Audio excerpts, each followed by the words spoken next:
Bonjour et bienvenue dans un nouveau numéro de Patsif et des interviews avec en invité aujourd'hui Adeline Fleury. Bonjour Adeline. Bonjour. Je suis ravi de recevoir. On a eu du mal à trouver une date, mais on a réussi.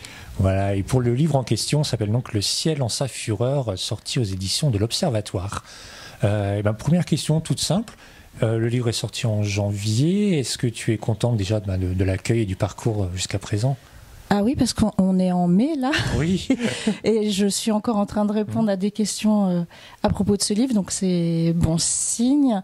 Je continue à ma tournée librairie, les salons de livres qui s'ajoutent à ça, encore de la presse, des choses encore après l'été. Donc je ne peux pas ne pas être satisfaite en fait. Est-ce que tu peux nous raconter un petit peu comment tu as eu l'idée de départ, vraiment l'idée centrale ? Alors, trois sources d'actes déclencheurs de l'écriture.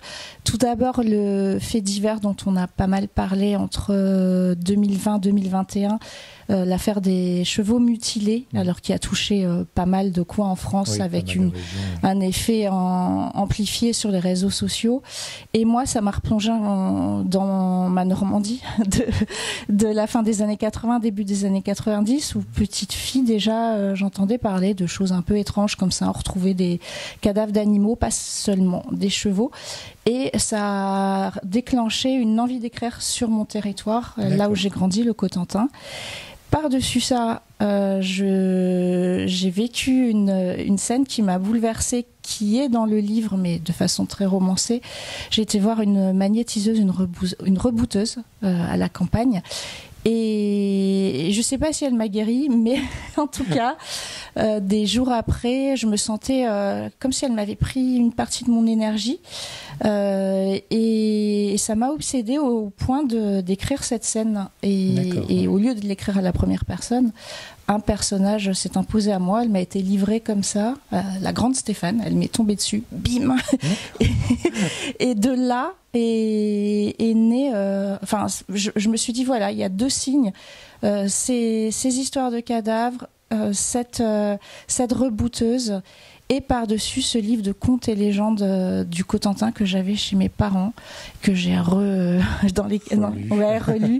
Et ça, j'ai eu à cœur de revisiter ces contes et de les amener dans une Normandie moderne. C'est nouveau justement dans ton écriture aussi de mettre ce style d'écriture et de mythe. Ah oui, totalement. Moi, j'ai beaucoup écrit sur le désir féminin, la féminité, la sensualité, pas que, mais énormément. Et là, j'avais envie de basculer dans, j'allais dire, le 300% fiction. Et ça m'a presque libérée, finalement, de faire appel à ces contes. Ça a libéré ma plume et je me suis autorisée à aller même plus loin. Je revisite ces contes et il y a une part de réalité dans ces contes que j'ai revisité, mais j'en ai prolongé quelques-uns. On évoquait Stéphane, la grande Stéphane, la maréchale ferrante. Il y a aussi Julia, si je ne m'abuse, qui sont deux personnages principaux, parce que finalement c'est un livre choral, il y a pas mal de personnages. Là aussi, tu as écrit beaucoup sur le féminisme. C'était important d'avoir des personnages forts et féminins en principaux. Oui, alors elles sont arrivées toutes les deux en même temps, avec la vieille aussi. D'accord. Ouais. Donc 3 femmes. Oui. Quand même. Bon, il y avait le vieux, mais un peu dans un coin. Oui, je crois que j'ai besoin de passer par des personnages féminins un peu singuliers, puissants, mais pas que, un peu cabossés, fissurés à l'intérieur. J'explore la féminité sous tous ces aspects. Ce que j'ai beaucoup aimé dans le livre, en plus des personnages, c'est l'ambiance.